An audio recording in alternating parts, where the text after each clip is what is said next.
Audio issues. Cannot hear Andrew.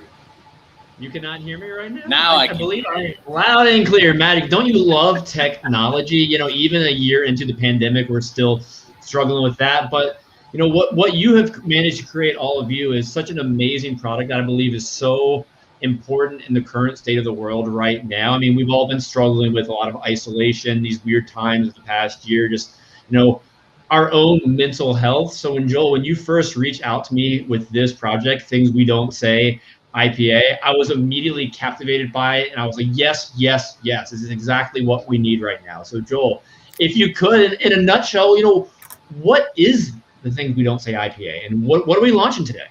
So today we're launching a global beer collaboration project, a la Black is Beautiful, Resilience, all together, to not only kind of smack the stigma or shake the stigma around talking about your own mental health, but to specifically bring the conversation about mental health into the craft beer industry.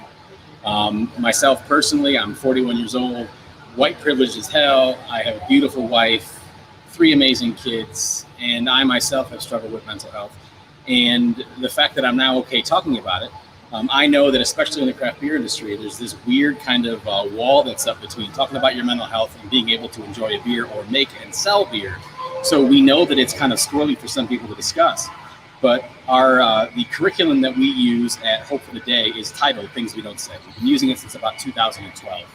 And we know that the curriculum and the conversation that this type of educational material starts is incredibly valuable to those who are able to kind of sit through it and kind of have, you know, get some exposure to it. So the idea is, with our lofty goal of trying to educate 50,000 people this year, 2021, and we've only hit about 2,100 educated so far this year in 2021. So we're trying to be able to make our education available to everyone around the planet, but we needed a vessel that will not only bring people from the craft beer industry into the conversation, but something that's a consumable that people can actually see and pass around. But then on the second hand, we also need to be able to have mental health resources be widely available to everyone. And that's one of the reasons that on this can, there is a QR code that leads right back to the Hope for the Day website, where we have our resource compass, which is hftd.org/find-help. And that's the type of tool where wherever you are, you type in your zip code from the United States, of course, and it brings you to essentially the Angie's List of social services. We partner with an organization called Aunt Bertha, which allows people all over the country to find the social services in their actual communities, so that when they do have a specific need, whether it's, you know, legal assistance or a new job or food, well, there's also a tab there for health. And then if you mouse over it, you can get over into mental health, and you can see what resources are available in your neck of the woods, which is important because we don't want people going to Google therapist. You will end up with like a third eye growing out of your forehead and a goiter in your throat. It will be terrible. So we're trying to funnel people into the right way to find help without having people use their Google food, because things normally end badly. So we're starting the conversation, talking about the things that we don't say, understanding the importance of talking. We're trying to bring the conversation into the alcohol industry to realize that just because you sell alcohol doesn't mean you can't talk about your own mental health or advocate for those around you. And then that conversation kind of dovetails into overconsumption, alcoholism. What are we doing to ourselves on a consistent basis? And why can't we talk about it if we're in the industry itself? So there's a whole bunch of stuff that we can talk about, but this is the start of Things We Don't Say. So how did you even decide that you wanted to do a collaboration beer to help build this awareness? Where did that whole concept come from?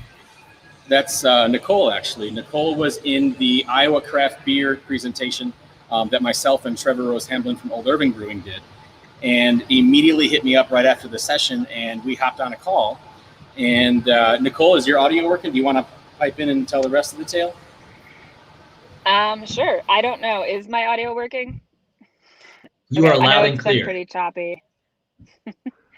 So I guess I sat through the education and thought, holy cow, did that speak to me? And it would probably speak to every other person in this industry, whether at this very moment or not. And how could I personally get involved? And I think when I first reached out to Joel, I didn't even have an idea of what this would turn into. And as we started talking, felt more, how can we get Malteurop on board as well? And as we sort of spitballed and spun, it sort of became this, what I would say Joel and I can agree was a dream that I don't think either of us thought would actually become the reality that it is right now. I think it was just how important it is to talk about mental health, especially in this industry, especially after the year that we've all faced, knowing that service industry employees as well as owners have faced some of the struggles probably more so than other industries around the globe, I guess. But yeah, I think then it kind of just turned into this thing, and Joel and I got very excited and came up with a million ideas and got everyone we could on board and started rolling with it. And I think I can speak for both of us when we say it's turned into this amazing, exciting project. All of a sudden I got feedback, sorry, that we are extremely excited to be a part of. I can absolutely share your energy, Nicole. When Joel and I connected a couple of weeks ago, when he explained the project to me, I was just so enthusiastic and wanted to help any way I could. But the crazy thing is, Joel's energy is so contagious. You cannot not talk to Joel and just want to get behind anything he's doing. So the fact that he's bringing that passion to such a difficult topic, it makes it so approachable. And these topics that we're going to be talking about, they're tough topics, you know, they're hard conversations to be had, and they're problems that plague our industry. And Joel, I really appreciate you and what Hope for the Day does to make these hard topics a little bit easier to be had. No, absolutely. I mean, I got involved in suicide prevention after I lost my friend Mike Malinowski in July of 2017. And I had the, I don't know if it was the pleasure or I had the honor of being someone who had to essentially find out that they lost a friend in public, and then in public try to swallow it, and then in public try to bounce back. And the pressure of being someone who, like, I'm intentionally a public guy because I want to kind of hold myself accountable. I don't want to believe my own bullshit. I want my wife and my kids to bring me back down to where I should be. I don't ever want to think that my ideas, no matter how wacky they might be, are the end all be all. And one of the things that I've kind of been using social media for in the last 5-10 years is to not only kind of bookmark these memories that I want to see every year on the memories page, but also make sure that I'm aligning myself with activities and people that understand that things are freaking weird. And when I first approached the Hope for the Day organization saying, hey, I have no idea who you are, but you kind of sound like me, I realized almost instantly that a lot of what the problem with the conversation about mental health is the fact that we think that we can only talk about it if we're a counselor or a therapist. Well, I'll tell you right away that if you were a counselor or therapist and you told me to talk about my thought, feelings, and emotions, I'd probably tell you to take a walk. I don't need encouragement to improve myself. I might need some examples to follow through with or some people that I can look up to. But when I approached Hope for the Day, I was kind of in the throes of I'll call it mania now that it's almost over. But I was working on a proclamation project as an elected official in Yorkville, Illinois, just contacting cities around the country saying, hey, I just recently lost a friend and I'm miserable. In his honor, will you please adopt this proclamation that says 3 things: suicide's an issue, resources available, you are enough. And what I was doing was cold calling people all over the country saying, hey, this is a piece of paper, but it means something to me. Can you sign it? And some of the responses that I was getting, outside of just saying, yes, of course, we will adopt it, thank you for bringing it to our attention, some of the responses I was getting were like miserable, like elected officials in areas that I've actually been that were attempting and unfortunately completing suicide. So when you learn that there's a whole bunch of miserable people out there, but we're still not talking about it, it's going to continue. So when I reached out to Hope for the Day, it's because nobody ever offered me any education about mental health. I didn't learn about it in freaking grade school. I went to a Catholic school from 2nd grade to senior in high school. Nobody ever talked about their thoughts, feelings, or emotions other than don't look at boobs. I mean, that's the only conversation that we had. Well, if I'm supposed to be this well-adjusted adult, how come we've never talked about when you lose a friend and you don't know why? Like, how come it sucks sometimes to get out of freaking bed? Like, after Mike died, and the 2 or 3 weeks after that, I couldn't eat, I couldn't sleep. I was so tired that I couldn't do anything. But then when I would sit down to try to sleep, my mind would start racing. Well, I'm having all these physical impacts from losing a person that was important to me. He wasn't my brother, he wasn't my cousin, he was none of those things, but he was important to me. Well, if I'm that impacted by the loss of another human, think about all the other people around the country that are also equally as miserable. So when I approached Hope for the Day, it was like, hey, I'm a sponge, please just teach me something. And right away, I was able to kind of not only pick up on the fact that a lot of what they do, or what now we do, is based on your language. If it's not approachable, if people think it's corny or campy or cheap, they're not going to get involved in the conversation. I want people to come to the table and learn about what it is that we do at Hope for the Day because they give a shit. It's not that you have to be, it's not unicorns and rainbows, although I love me some unicorns and rainbows. I don't want the conversation to make me feel like I'm not cool, for lack of a better term. I want to feel connection.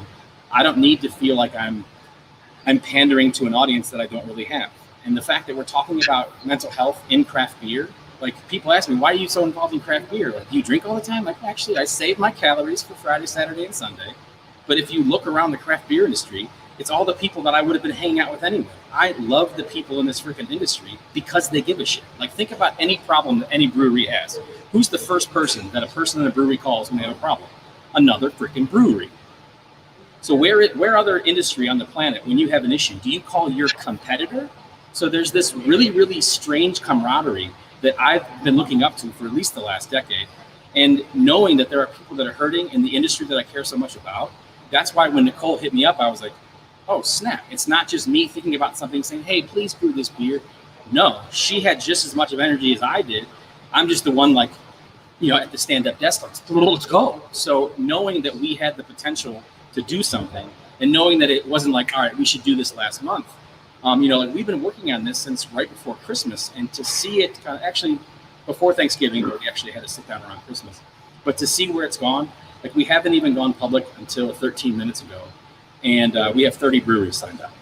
So to have 30 breweries around the country signed up to talk about mental health, if they throw a donation to Hope for the Day's way, awesome. We've canceled all of our live events just like everybody else.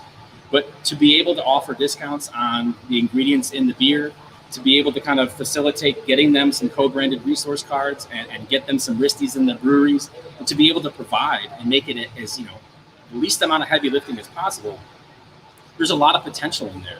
And then yesterday, the fact that Andrew and I got to hop on a call with Marcus Baskerville, the guy who originated the Black is Beautiful initiative, and say, hey, what are we missing?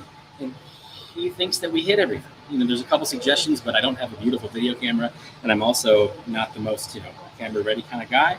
But knowing that there are people out there who give a shit means a lot. So I'm hoping that this type of step forward for the entire industry means that people like Tom from Wellbeing Brewing, who I was hoping he was going to be on here with us, but to bring in people like Tom, who has a non-alcoholic beer product and put it right next to a product, he calls it unleaded and leaded, but to have two products with the same goal, basically the same recipe, except one has no alcohol, I can't wait to have that conversation, because now you can actually taste the difference between alcoholic and non-alcoholic. And if you haven't had a Wellbeing beer, I will have you know that my friend Brian Kirby slipped me one of their ambers, and I was about 3/4 of the way through it before I realized there was no booze in it. There's a power to that. And we need to be able to make these offerings, because every brewery who is confused or concerned about putting a beer out that talks about mental health, well, if you have a non-alcoholic beer alternative or a non-alcoholic alternative that isn't a pop or like 80 grams of sugar in a Green River, you're already kind of there. We just need to be having those conversations more and more often. I'm super fired up to have this crew with me. No, as I said, your energy is contagious. I'm so excited for the awareness that this, Things We Don't Say campaign going to build. Now, Matt, I want to turn the conversation to you. I'd love to hear a little bit about how, your relationship to Things We Don't Say. Yeah, sure. Can you guys hear me okay? Cool. Well, my idea for Wandering Soul and the way it started is not really a typical story of how a brewery would start. I don't even call myself a brewery. It's a brewing project. I had been in the industry about 10 years. I worked for some larger breweries, some smaller breweries, and made a lot of friends, a lot of connections. And then in May of 2017, we lost our first daughter. And it wasn't in a way that people talk about. So she was basically, my wife was almost 9 months pregnant, and we lost her. This was our first child. And so after that, I had to leave my job. My life totally fell apart. And then, in picking up the pieces of what happened that year, I applied for a federal and state permit that winter to be able to start my own thing. And to my amazement, I got all the permits together. And then it took me a full year to get the first recipe together. I did about 20 versions of it. It's a beer called Melody Maker. We actually just canned it again today. And our first daughter was named Melody.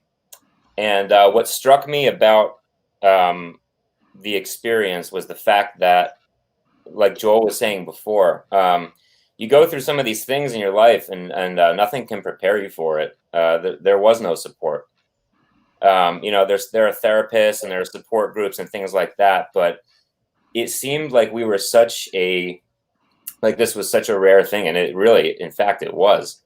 And it took a long time before we were able to meet people and before I could really talk about it. I was always someone who kind of wore my heart on my sleeve, but that really just kind of blew my whole world open to the point where I was comfortable crying in public. I was comfortable talking to people about things that I went through when they asked how I was doing. The whole question of how are you doing today? After that happened, I told people exactly how I was doing. And I didn't hold anything back. And some people, their jaws just dropped. It was like, I would leave that conversation thinking maybe they were like, oh, I'm never going to ask somebody how they're doing ever again. So, that was how Wandering Soul started. And it was in 2019 that we launched with Melody Maker in February. And I'm still at it. I brew one batch a month, and I brew my beer at other people's breweries. I don't own a brewery, so I'm kind of jumping around gypsy brewing, currently at Bentwater Brewing in Lynn, Massachusetts. And I actually met Joel and got, involved with this whole thing through just a mutual, we share a mission here. You know what I mean? Like Things We Don't Say, I actually put out a beer called Things We Don't Say in 2019.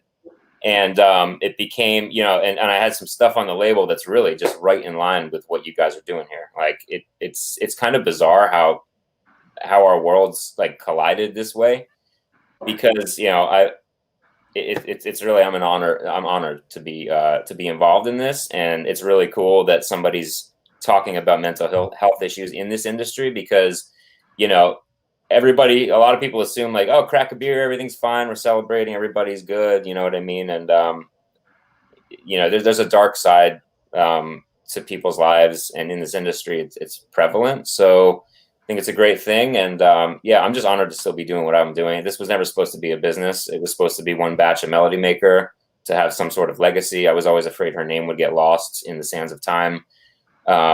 And so, here we are, 2021. It's been 2 years since I brewed that, almost 2 years to the day. Actually, I'm looking at the calendar. And here we are. So I'm psyched to be part of it. And Matt, I think it's truly meant to be that you're part of it as well. I mean, I know when Joel frantically forwarded an email on Saturday night, like, oh no, there's another guy with the exact same beer name as we were talking about, there was that brief moment of fear. I think it took a brief toll at all of our mental health when we saw that. But then I heard about the conversation that you two had, and you just clicked immediately. The mission, like you said, exactly identical. Then even I'll throw myself in here because I kind of laughed at the moment this happened as well, because I received a box of beer t-shirts a few months ago, and at the top of those beer t-shirts was your brewery shirt. So when Joel sent that email over saying, oh my gosh, what are we going to do? I was in my pajamas. I made my wife hold the camera and took a picture of me wearing your shirt. So I think it's literally by fate that we're all connected right now. And it's funny that the first phone call that Matt and I had, it was 45 minutes. It was a Saturday night. We're obviously both at home, enjoying the lovely pandemic. And it was almost after the first minute or so, I'm like, all right, this guy gets it. Or actually, that guy gets it. So knowing that whenever you broach a conversation about mental health, you're going to have one or two directions the conversation is going to go. There's going to be a wall put up. There's going to be a door open. And it was almost like Matt's approach and my approach were identical. We just kind of had dance around each other for a second. So the fact that he's talking about something that is directly in line, with Things We Don't Say. So our education curriculum has been called Things We Don't Say. And it's trying to basically not necessarily chip away at, the dam and allowing everybody to just say all the things that they want to say. No, this is more articulated towards how do you talk about the big shit when some of the little stuff actually drives you nuts. Well, the fact that Matt is coming from a perspective of profound loss, as a dad to 3 kids, I can't imagine what that feels like. But I can't imagine that's understanding that there's a taste, there's a feel.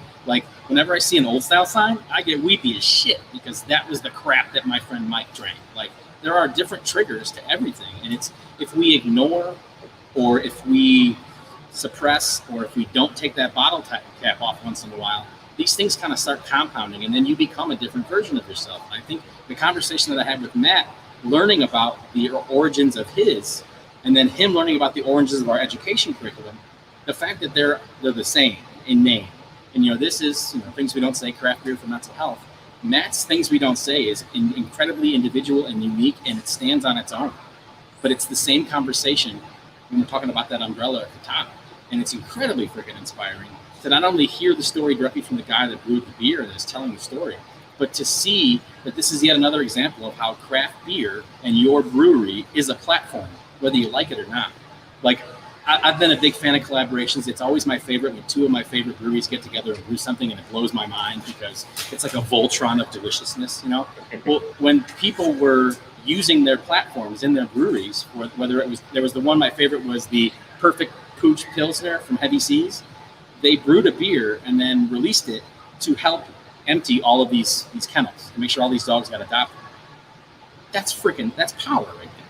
Because they understand, yeah, it's a dog, but I don't know what I would do without my dog. So like understanding that that's an awesome mission to have, knowing that we can do that, we can use our platforms. What Marcus did with Black is Beautiful, we wanted to go that extra step and make sure that from the get-go, make sure that people who don't have the money to get involved, well, if you can save some money on actives, you can get involved, and it will just be something else. And you can potentially make money on a fundraiser. And it's like understanding that eyes and the ears and the mouths talking about this are far more important than the dollars and the cents and the checks and the credit card swipes. We do need to be able to have a conversation in general, understand that we're all kind of dealing with our own battles. But the fact that you actually have the reverence involved with being able to share a beverage, which is, intentionally the original pilot recipe is intentionally low ABV, because I'm an old man, and if it's 8.5, I fall asleep after 16 ounces. So that was selfish on my part. But knowing that there's a conversation in a can, we know that we can go that route. And I think the introduction that I had with Matt was perfect timing. And I'm super glad that he was able to hop on this call. So thank you very much. No, it's fantastic. I'm so glad Matt's here as well. Now, next up, Keith, you've been hanging out with us as well. Tell everybody about who you are and why you're here today. Well, the first thing I need to note is that it was 21 minutes into this conversation before Joel used the word shit, which is, I think, is the longest he's ever gone in his adult life without using some brand of profanity. Shit, yeah, Keith. I used to work with a brewing school here in Chicago called Siebel Institute of Technology. I was there for about 17 years. The last 4 years, I left there in 2017. The last 4 years, I've been working on miscellaneous and sundry beer projects, including right now with the Brewers Association setting standards for safety and draft line cleaning. I've started a company to produce graphics to meet brewing industry needs for brewing industry education. But sort of Joel got me on board when he gave me a shout, and over the span of him ranting like a 4-year-old that just came back from Disneyland, told me what this project was about. And I just thought it was absolutely the right thing to latch onto. I'm not sure precisely what Joel hoped I could bring into this, but I think getting the word out about the nature of this project more than anything is what I'm looking forward to. Over the time I was in the brewing industry at Siebel Institute especially, I met owners of breweries, I met students who became owners of breweries, I met students who were coming into the brewing industry for the first time. And seeing the trepidation and fear and anxiety of students coming in, sitting through such an intense class and trying to keep them calm, collected, and realizing that they could probably do this was almost a full-time job. Talking people into taking courses who didn't believe they had the capacity to sit through a professional commercial level brewing course that's really meant to serve the highest strata of brewing. And say, you can do this. Man, I kind of became a cheerleader for a lot of people going through the industry. I've been out of the Siebel side for 4 years, yet I still get emails from people who are graduates of the school who are making changes and whose lives have changed around them. And getting them to rely on me, to confide in me, to be able to give them some sort of advice is absolutely fantastic. I'm not completely the person that can talk them through the personal issues behind brewing. And there are personal issues behind brewing. It doesn't pay well. You many times have to move from one location of the country to another in order to be able to keep your career on track, which means you leave a base of your friends, you leave a base of your family, as I did when I left Vancouver in 2004 to begin working for Siebel. You have a lot of changes that go on in your life when you're part of the brewing industry, and that's just people who are working directly in brewing. There are people over the last year who I know in distribution, who are sales representatives for breweries and for distributors. There are bartenders. I know an awful lot of bartenders. Like Joel, I'm sure we know an awful lot of bartenders. And servers who have been going through an awful lot of tough times over the last year. Getting people to open up is the toughest thing in the world to do. And this project just kind of, I look at it and go, before we actually bring it out to the public, before the general public is receiving press releases and it's being covered on national news syndicates and it's being covered internationally, we're getting it into the hands of the brewing community. And I think it's a critical time to do that because we're under a lot of pressure in the industry. We were under a lot of pressure in craft brewing before the pandemic. Things were being supplanted by seltzers. Sales for craft brewing was going down. It has obviously been compromised over the last year, and it may take a while for us to recover to the point where we even equal 2019 sales. So it's going to be a while for us all to get back on track. If we can get the conversations going about how we feel individually, the pressures that we're under, the anxieties we feel, as we all have to come back into the industry, rebuild breweries, take on new jobs for owners in breweries, to have to replace staff that may have gone on to other opportunities, puts a lot of pressure on them.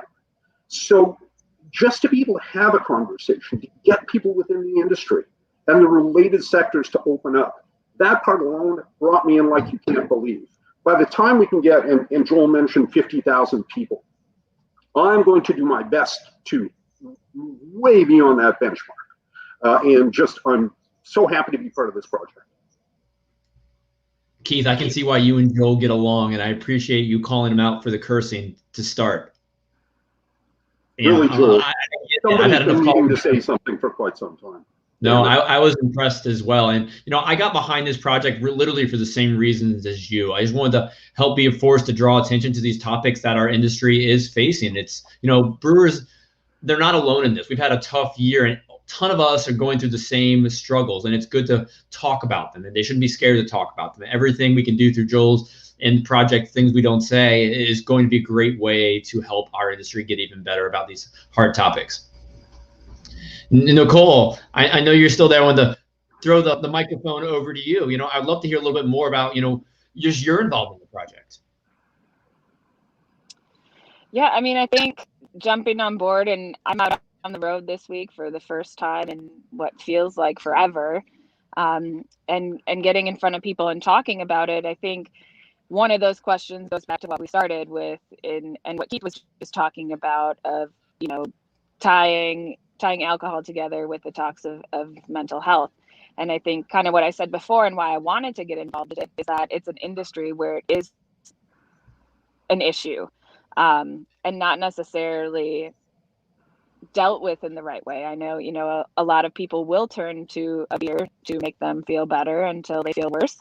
But I think that it's also an industry where that's going to be the biggest piece in what we're trying to do and start that conversation, is that most people who are uneasy talking about it are going to feel a lot more comfortable talking about it with a beer in their hand, because something about that beer in their hand in this industry just makes everyone feel a little bit more comfortable. And I don't know what it is.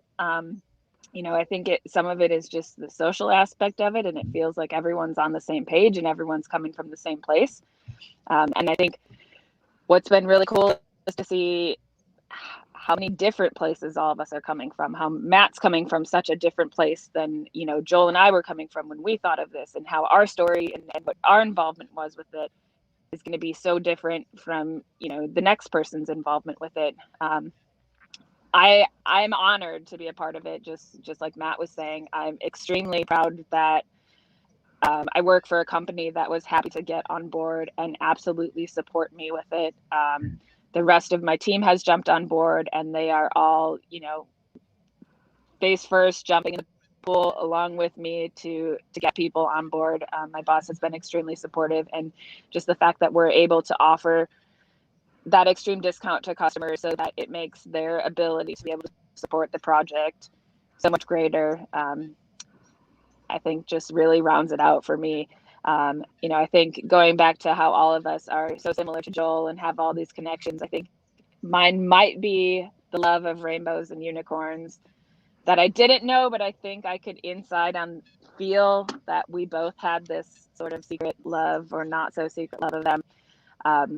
But really just excited to be involved in it and be a part of this. And I think the number of people that we're reaching, even just having the conversation about making the beer and why we feel it's important, and why, one person may ask, well, why would you connect these things together? And to have that ability with Tom as well to say, well, we also have this option. But I think, I'll go back to what I said before, it's turned into something much bigger than we could have ever dreamed or hoped of. And I think if you would look at the text messages between Joel and myself over the last 5 days, you would see that level of excitement of we're both like 5-year-old girls who just got the biggest package of rainbows and unicorns in the entire world. And there's so much glitter and so much sparkle, and nobody else has anything like we have. And we are so super pumped and excited about everything. It's literally, I texted him and said, this project has been so insanely good for my mental health, because I feel like since I've gotten involved with it, I wake up so excited every day. Every time my email goes off, I get pumped that it might be somebody else wanting to get involved with it. And I feel like there was a point in this pandemic where my email would go off and I would be like, another email, I just want to talk to someone in real life. So I think in so many different ways, it's going to have positive impact on people and their mental health. So once again, just super honored and pumped and excited to be a part of it and working with all of you. No, I absolutely agree. The positivity that this is bringing, it's bringing it into my life. It's bringing it to your lives. It's going to bring it to so many other people's lives, just simply having this conversation. And for anyone who's never texted Joel before, he does text like a 12-year-old girl. And I say that in the most flattering of ways. He's a great conversation. But now I'd like to invite our next guest to the stage, Mr. Tom Halaska. Thank you for hanging out backstage, and welcome to the party today. You want to tell everybody, how you got involved in Things We Don't Say? Yeah, it was kind of a voluntelling kind of situation to where Joel reached out and was like, "You're doing this," and I was like, "Yeah, I am. This is exactly it. I mean, this speaks to the well-being brand perfectly. This is what we want to talk about. This is what we've been talking about for 3 years, or the things, I think Matt said it best when someone says, "Hey, how you doing?" Are you asking that question because you really want an answer, or are you asking that question because you're being polite? Because these days, when you ask me, I'm going to tell you. I need you to know where I'm at. I need you to know, I'm having a horrible day and it's been shitty. It has been rough. Or, hey, I'm doing really good today. Things are going well. It's bright and sunny here in St. Louis. I got to call in some accounts today, just like Nicole. I mean, I'm out in the market working, just like she said, for the first time, and it feels like forever. So I have this new energy and now this new program to attach our brand to, which I think is absolutely perfect. And I think what it does too is, the first thing I think Joel and I kind of talked about is, well, how do you talk about mental health with alcohol? Like that, are people going to be upset because they hear that we're just having discussions about mental health while consuming alcohol? And it's like, man, when it comes down to it, these conversations need to happen when these conversations need to happen. And not everything is revolving around alcohol or alcoholism. And I think that that's really important to well-being too, is that, we aren't anti-alcohol. We never have been. We never will be. I'm anti-alcohol personally because I know I can't drink it. It doesn't work. I wind up naked, burning my lawn furniture in my backyard at 4:00 in the morning. There have been too many experiences for me to where I know that I can't, but plenty of people can. And if we can have these conversations over a beer, regardless on if that beer has alcohol in it or not, I think the fact is that we need to have these conversations. The craft beer community historically has hidden away from having difficult conversations. We all want to pretend that everybody's okay and that we play hurt. And if you're hungover and you show up to work, then there's your badge of honor, and keep going and keep pushing. And that's starting to kind of rear its ugly head, especially now with the pandemic, and people are kind of realizing, man, we've got to focus, we've got to plan, we've got to execute. And overconsumption and overindulging to kind of hide the depression, the angst, the worry, the concern that we're all feeling day in and day out isn't working. So whatever conversations we can have along that line, I think is absolutely perfect. And once again, it's the PTSD of the pandemic. It is the overall depression that people have. It's alcoholism. It's anything and everything that exists that we just sometimes keep inside because we don't want to burden anybody. And I think that this project is a perfect way to kind of break down those barriers to have those conversations.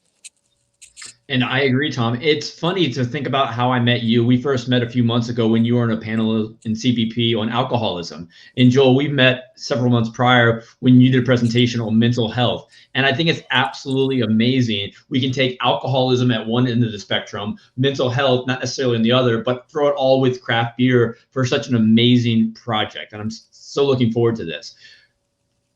Yeah, I also think it's a perfect segue to kind of talk about how, before I had mentioned how the first person that a brewer turns to when they have an issue is their competitor, because they know the competitor is going to help out. Like the other day, I was talking to my friend Nick from Solemn Oath. I'm like, where are you at? He's like, I'm just driving back from Buffalo Grove, which is the Canada of Illinois. And he was saying, I had to drop off some can lids up at Liquid Love because there was there's snow down in Texas, so they couldn't get the shipment up that they were canning. So another brewery drove an hour and 45 minutes to bring you can lids. That says something. That's the industry that I want to be a part of. Solemn Oath Brewing in Naperville, Liquid Love up in Buffalo Grove, the Canada of Illinois. Those are important connections to have, not just because you got a buddy down there. No, this is a business bringing another business, a product that is going to be used in the manufacturing of a product that is a direct competitor with that business's business model, right? That type of stepping stone into realizing that you should be able to call another brewer from another brewery about bullshit, about the things that are pissing you off. If you don't have somebody in front of you that you can talk to, you should be able to have that outlet. And knowing that, the stepping stone can be the water cooler talk. I have one of my best friends on the planet is one of my business partners, Jeremy Jensen. This motherfucker hates small talk. I can say, how you doing? Because that's just, it's ingrained in us. He actually taught me not to ask him that. So I say, hey, pumpkin, and I leave it at that. He's all nonsense or all no nonsense, just straight to business. I don't care about the weather. I don't care about the weekend. I don't care about the fact that I just smoked my second batch of bacon and it was freaking incredible. None of that. Well, when you realize that small talk is just as important as the deep shit, because how do you segue into, hey, dude, I've been having a really hard go of it. Me and my wife are at each other's. How do you get into that conversation? You don't go from 0 to 60. So you have to be okay with the fact that sometimes small talk is the only freaking talk you have. So if you can start with something, and you can usually feel people out. I know that the first time that I met all the people on this freaking call, through an actual phone call, I knew within 2 or 3 seconds that I was going to be friends with them forever, because I have no reason to assume that you're not my people. But it does take a certain type of someone to be able to kind of crack through this thick walled skull and to understand that the conversations have to start small. We should be able to kind of realign, format how it is we approach our mental health, realizing that those simple conversations are actually more beneficial for you than any freaking medication or workout, even though workouts and medications can certainly help. So this is where I get super freaking fired up, because this is how you change a culture. Because I got my friend Jason, who runs this program called Better Drinking Culture, and he's approaching it from the standpoint of there's nothing wrong with it. Tom's saying the same thing. There's nothing wrong with it. But what's your relationship with it? I want to be able to reevaluate my relationship with alcohol through a beer. Does that sound crazy? Maybe. Who cares? But if the industry itself isn't going to advocate for the well-being, if the industry itself isn't going to advocate for the well-being of the people who are inside of it, creating these products that are inspiring millions of freaking people across the world, who the hell else is going to do it? I know that just like the conversation about, counselors and therapists telling me about my thoughts, feelings, and emotions, bro, back the hell up off me. If somebody in my own industry, in my own circle is going to go, dude, I'm having a really shitty freaking week, I'm going to stop and listen because I give a shit about that guy. Well, when somebody has enough freaking, strength to say, I need help, or can you just let me bitch? I call people all the time and say, can I yell for a second? and then I get it out of my body, and it's out of my body. And that's what we're trying to kind of encourage here, is to realize that you got to actually communicate about this shit. And it's as simple as the water cooler talk, because it trickles into the bigger stuff, and then you can go back to talking about my bacon, because it was delicious.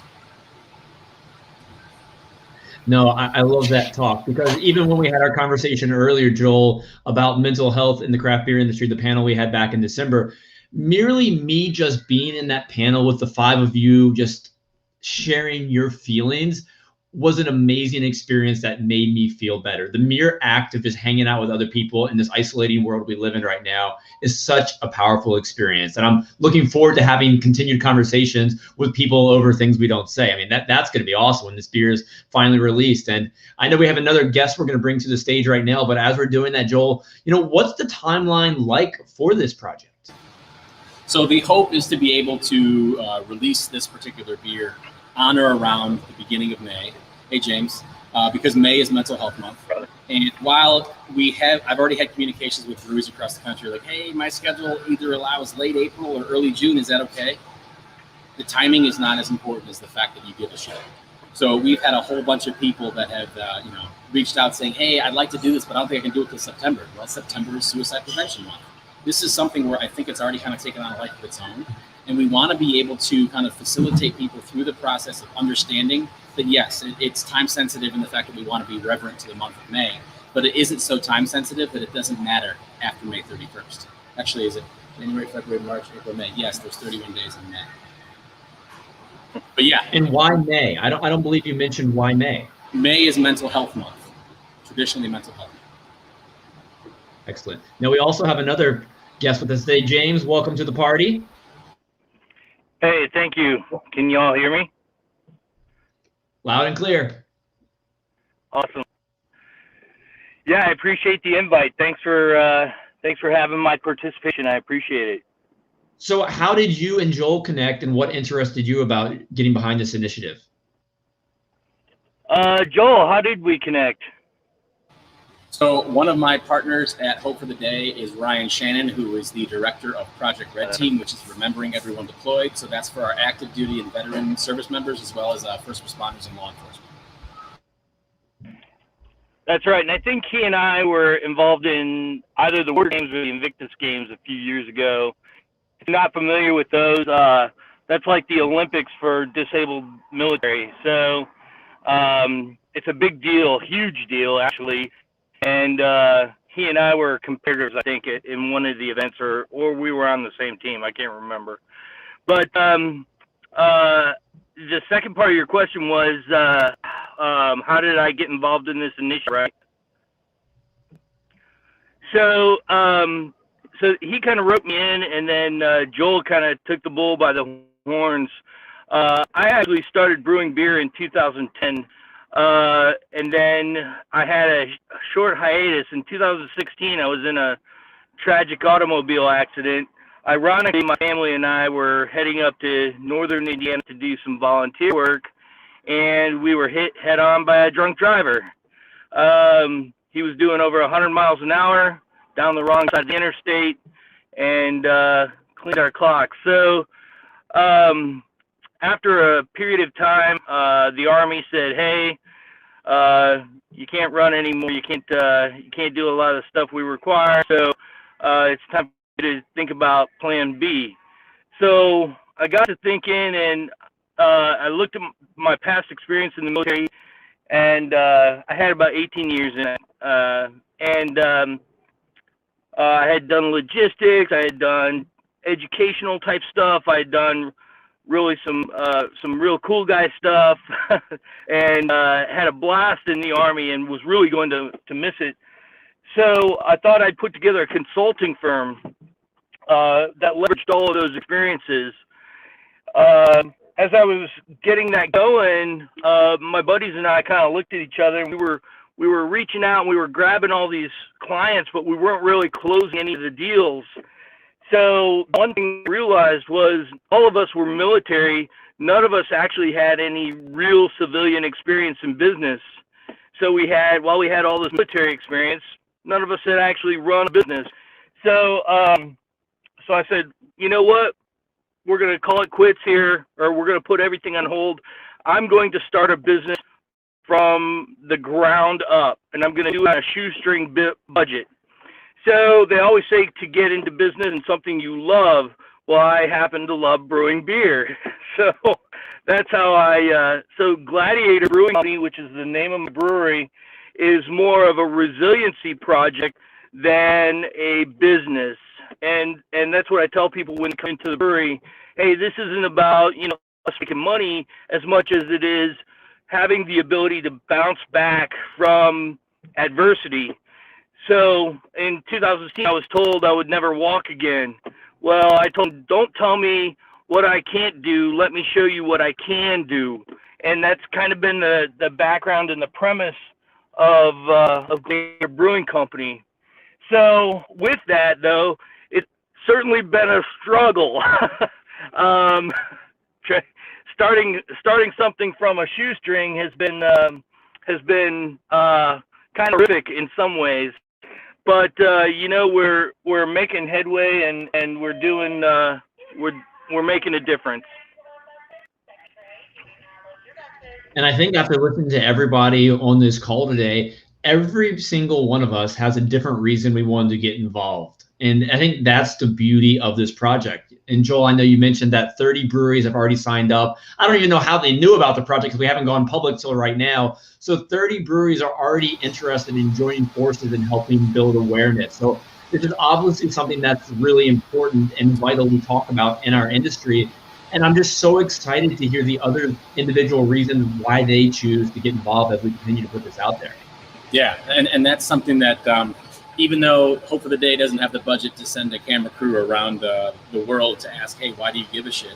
That's kind of the next thing is, all right, now what? Well, what do you do with a platform like this? Well, we know that it's going to make a huge impact when you have breweries and brewers around the world taking 15, 20, 30-second clips of why they give a shit. And I think James is a perfect example. You got a veteran owner who has not only kind of climbed over the fact they told me never walk again, but he's brewing beers. And I know he didn't talk about it, but the fact that dude only brews ancient recipes is a little more unique than the fact that he's a veteran owner. Not putting you down at all, but you've got all these incredible and, like, albeit a little bit strange. I mean, the beer that he's going to brew is a 10th century goes. So, I mean, he's got his kids there. Hell, hi, guys. So understanding that we're all coming from the same industry from different angles, but we all have to kind of understand that even though we're all fighting our own battles, we all still, for some reason, communally want to be advocating for those of us who simply don't have a voice. So this is that platform that we think is going to be an incredible stepping stone into keeping these conversations rolling. And just knowing that, and this is something that I've been kind of confronted with when we're doing beer collaborations, because beer collaborations and Hope for the Day aren't new. It's something that since I got involved officially in 2019, I've been given the green light to just talk to everybody. And I love this industry. So, I mean, just like in the next few days, we've got this collaboration project with Liquid Love out of Buffalo Grove, the Canada of Illinois. And the beer's called Don't Be a Dick. And I'm super excited about it. But then on Friday, we've got another beer being released from Orkanoy Brewing. And they're in the Ravenswood Event Center in Chicago.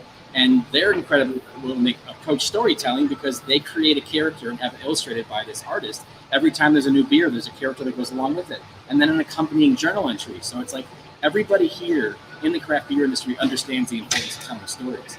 What we're trying to do is encourage more people to tell stories through the work that they're already doing, and then kind of help them realize that you already have a platform. And your platform is incredibly powerful because I know, thanks to my bottle shop in Yorkville, Flight Bottle Shop, I know that I can go in and I can buy an individual chapter in every brewery's story every other weekend, or as long as my wife allows me to sleep indoors. And I know that that's important because I love these people. And beer has become, it's not just something that I look forward to drinking and sharing with my buddies. Beer is something where it means something to me because these people created something. There's a story behind the beer. There's a story behind the art. There's a story behind the artist's interpretation of the beer name. And what do these beer names mean? Well, this one means that we got to start talking about the shit we don't talk about, because if we don't say them, they will compound and they will suppress us. So the idea is to get out there and actually start talking about these things for people that we trust. And Joel, how do brewers get involved in this? You can head to thingswedon'tsay.beer and sign up that way, or you can expect an email from me because I got a list. But it's hftd.org/thingswedon'tsay.ipa. But the thingswedon'tsay.beer is the easy one that'll get you right there. And then just to kind of like talk about the actual label design, we're super thankful that Ego Proof, if you don't follow Ego Proof on Instagram or social media, please do. Ego Proof is kind of like the snarky approach to your own mental health. Yeah, there we go. Ego Proof volunteered. Actually, I peer pressured him into actually designing the label because he's my friend. He's my partner in Hot Smash. But Ego Proof is designing the label, and it's meant to be stark. It's meant to be kind of smack in your face. But knowing that on the side of one side of the can, there will be all of the nationally vetted mental health resources, as well as a QR code that'll bring you to that hftd.org/find-help, our quote for the day resource compass.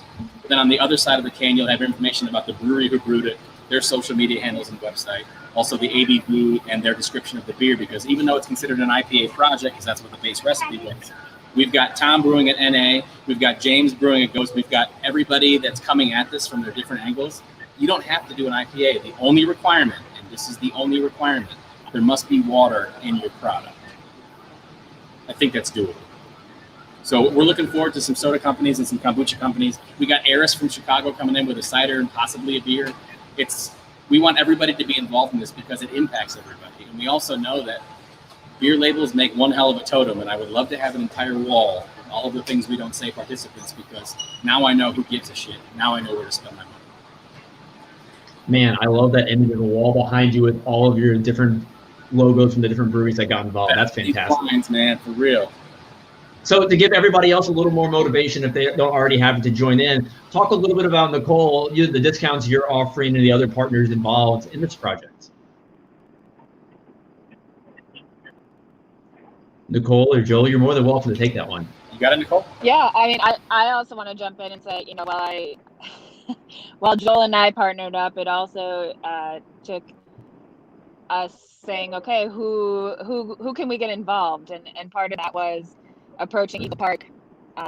And I think I did that the day Joel and I spoke. I was like a little kid running to the brewery. Jackson, Max, Jake, someone talk to me. And kind of said, hey, here's what we're thinking. Here's what we just discussed. What do you guys think? And they, from the second it came out of my mouth, said absolutely and got on board and have been super accommodating as far as making sure that we're creating a beer that's not a high ABV, something that's going to be, something everyone can make, something that has ingredients that are accessible to everybody. But no, I love it. And Joel, what are some of the other partners you have involved as well that are helping out? So now that she's gotten the thing, the warbly voice thing off. So Malteurop is offering the 30% discount on malt and any of the other ingredients, and Nicole's contact information is on the page. We also partnered with Hollingbery Son Hop Company, small business, amazing people. Their information is also on that website. So Eagle Park, absolutely. I apologize when I mentioned them earlier. I was hoping that one of the three amigos was going to be here, but they're doing amazing work with their food. My friends Charlotte, Josh, and Joe were up there, and they took pictures of the food. Their food's incredible. Their beer is obviously incredible. Their artwork that they use on all their products is amazing. But they also have the distillery in. So I have not done any R&D yet, but I promise I will get there. So yeah, Eagle Park has been huge. The partnership with Hop Smash and Ego Proof is going to be incredible, because Hop Smash, even though we're the old guys in the influencer game as far as craft beer is concerned, and we don't get as many follows anymore because we're old white men, and that's not interesting, and we're totally cool with that. We have, 200 or 300 craft beer pages that we're kind of part with. So we're hoping to get them to go out to their local communities and buy these beers and review them and share them and make sure that people are aware not only of the project, but of the reason why people got involved in the project. And then just to kind of go back to Ego Proof is doing the design, all these things, and we're making sure that we have the resources. We're directing people to where they can actually find the resources for their country or their area. But then we're also partnering, of course, with craft beer professionals, because we want to make sure that this isn't the Joel show or the Nicole show, or the Nicole and Joel show, which actually sounds like something I'd watch. But we want to make sure that the people that are involved in this are just as part of the reason why we're doing this as we are to start with. Because as you know, it kind of takes a village. And also I have like 9 jobs. So I don't want to drop a ball that should be carried. So making sure that you invite the people to join you that carry the same passion has been incredibly valuable. We've got a couple other partners that are trying to come on board. We're talking to a company that does the shrink wrap for the cans, and we've got a couple of printers that are involved. But we want to be able to offer discounts so that people can potentially make a profit and make a discount. But then also realizing that any discount or any donation that's made over the day comes with 100% deductible tax letter from our director of finance. So anything that you can throw our way because of this project, hell yeah, let's do it. We're going to make sure that you get the discounts and you get your tax benefits. But we're also just trying to make sure that people realize how important their platform is and the power that they have behind it. No, I absolutely love it. I'm looking forward to getting all my local breweries involved and having a day. I get to have 6 different things we don't say IPAs side by side just to see their different variations. That's going to be so fun. And putting that beside Tom's as well is going to be amazing. Yeah, but I talked to my bottle shop. I'm like, hey, what if there's 40 breweries that you have access to that are all brewing that same beer? What do you think? He's like, what about that shelf right there? This could be something where you can get a number of people together, line them all up, get your little sample glasses, and you could legitimately try 40 of the same style beer, maybe. But then you're going to get something from James, and it's going to taste like something that you would drink out of like a bone. It's like this is the difference between doing the same thing for everyone or starting from the same kind of origination point, which is it's a perfect segue to talking about mental health. We all have a brain. Now, what can we do with it? So this is that that Eagle Park recipe is the start of something, and whether people stick to it, strictly, or they kind of bounce around it, either way, I'm super fired up to try it. And Nicole, I'm a lot like you. I've gotten so excited about these little conversations about the project that this has made my state of mental health so much better, just getting excited and positive behind this project. And, it's been a pleasure hanging out with the 5 of you today. And Joel, as we wind down this last hour, we've talked a lot about things that are hard to talk about. And, I think this project, Things We Don't Say IPA, is going to do a great job of, making mental health more approachable in craft beer. But, I'm a positive guy. You're a positive guy. I think everybody at this table is extremely positive person. So I would love for the 5 of you just to offer something positive, whether it be rainbows, unicorns, a little tip with the Nicole and Joel show premiering next week on Nickelodeon or whatever that may be, just throw something out to the world that's going to make someone smile. I'll go last. We'll get all happy with it. Keith, you unmuted. You're up. If you are a brewery that signs up for this program, I will travel to your brewery anywhere in the world and make everyone eggs. That is unbelievable, Keith. I'll be starting the funding on that through GoFundMe very, very soon. No, Keith, serious question. What if they decide to do a seltzer version? Oh, jeez. Oh, God. No. There's room enough in the world for all different forms of alcoholic beverages. I'm looking forward to the first non-alcoholic seltzer, quite truthfully. Topo Chico. It's called LaCroix. And Tom, how about you? Throw something positive out into the world. I know I'm definitely looking forward to your version of this. Yeah, I mean, I think, for me at least, what I've spent the last day or two doing is thinking about where I was last year and where I'm at this year, and just the difference overall in my mentality of some things are great, some things are not, but also the sun is shining. I'm able to get outdoors. I'm able to start doing things. There's this glimmer of light at the end of the tunnel that I think we're all starting to see, and that we're starting to kind of have to pick ourselves up and dust ourselves off. So, it's great having these kinds of conversations about projects and things that we're doing, to where last year we were all in crisis mode trying to save our jobs, protect our families. And now we're looking to the future to do things that are real and exciting and make a difference. So participating in this program, as you consider doing it, consider that it's something that we're moving forward, doing something in a forward motion instead of a standstill. So I think that's a beautiful thing. Agreed. James, you're unmuted, so I'm calling on you next. So I have some serious PTSD from past events with the military. And I'll tell you that brewing has saved my life, because when I am in mash, or when I am in brew kettle, I sit there and I'm stirring, and I'm getting ready, I'm working through the boil, and that boil for me is very symbolic. When I work my way through that boil, every single time I brew, every single time, and that boil then turns frothy into that beautiful, lovely boil that we all want to achieve, it's representative to me that if you just work your way through the break, you're going to be okay. And everything's going to smooth out. And for me, every single day, I need that reminder. So I get to brew, because I'm a single barrel house, God help me. I get to brew every day, twice a day. And I love it. I absolutely love it. I'm passionate about it. And I need that reminder, and I get it twice a day. And that's what keeps me going each and every day. So if you were able to connect part of the process and marry yourself into the process, number one, it makes a huge difference on the beer that comes out because you're dumping your soul into that beer. And number two, it's reflective of those that are consuming your beer.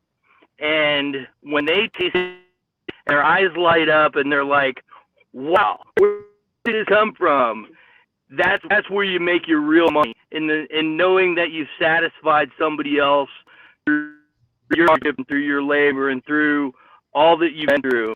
So quite literally, I put my life into my beer every single day, and if it weren't for that, I have no idea where I'd be. So it's great because being a part of this project is great because I don't have often opportunity to talk to anybody. I'm down in my little hole, my little dungeon, and brewing, and I don't really get any interaction with folks, so, especially folks that are like-minded and in the same profession. So this for me is absolutely huge. I'm so happy to be here, and I'm really looking forward to seeing how I better fit in and seeing how I can bring the veterans to the team. Yeah, absolutely love that. I hope someday I get to try your version as well. Please do. Nicole, Joel said he was last, so I guess, Nicole, that puts you on the table. I mean, I think the most positive thing right now is that I'm in Minnesota and it's 42 and sunny and it's February. True that. So that's pretty great. But I think also just being back out in the market and doing what I love, which is talking to people about making beer, which is now being elevated because I'm getting to talk to them about making beer for a project that I am so passionate about. And I feel like all day yesterday and all day today, that's what I've been doing. And it has not felt like work for a second. And I think that's one of the things I'm so positive and so appreciative for is, I really do love my job. I love almost everybody that I come in contact with. I think like Joel was talking before, it's just such a great industry, and everyone I work with and come in contact with eventually becomes a friend. And that is such a positive and fulfilling thing that I'm super grateful for to have in my life. And there's pretty much no snow on the ground here because it's 42 and sunny. So I'll take it. Enjoy the sunshine for sure. No, Joel, last but not least, because you brought all of us in this room together today, I'm so excited to take part in this. I know everybody else is here, obviously, as well. You are so contagious with your energy. So give us something to ride off into the sunset with. So as she mentioned, the temperature, my wife knows me very well, and I received word that there are cheddar brats at home, room temperature when I get there. But my grill has no snow on it, so I'm going to enjoy some brats and some tots. I'm going to carb load because I'm in training for all of the delicious things we don't say IPAs and drinking across the country. But I'm just looking forward to freaking putting on my brand new red sweatpants, which I got on a discount, and they're delicious and comfortable, and fire up the grill and actually eat a couple brats and then not have to go, damn it, it's snowing again. So that's the solace that I have today. Brats, tots, no snow, red sweatpants. That is a great way to end this. I believe for everybody I saw your new pants. Yeah, they're on the internet. They have their own hashtag. I might say they're plum. No, I have a pair of plum pants as well. There's a plum pants. Those are like the coach's pants where I wear a whistle. And then I have the red sweatpants where whenever I hop into the room, my wife knows that I'm a superhero. Because I've never owned a pair of red sweatpants. I mean, I'm 41 years old, and nobody told me that there's power in sweatpants. But I don't leave the house in the sweatpants. But the fact that they are just for home use only, bro, these are super hot, superhero red sweatpants. If you want the link, just hit me up, joel@hftd.org, but make sure the subject line says red sweatpants connection. Because if there's going to be a red sweatpants gang, I'm going to lead that revolution, y'all. Comfort. I think you might need to plaster the Things We Don't Say logo on those sweatpants. Nicole, we could put TWDS on the bum. Okay, enough of this. Let's go back to work. Thank you, everyone, for You left for me on listening. that one. No, thanks Love it. everybody for listening today, and we hope all of you get involved any way you can. Thingswedon'tsay.beer. Once again, thingswedon'tsay.beer. To the 5 of you, this has been an absolute pleasure hanging for the last hour. Thank you for all your involvement in this. I'm so excited for this. Thingswedon'tsay.beer. Hope to share a beer with everybody soon. Cheers. Sweet. Bye, y'all. Bye. Cheers.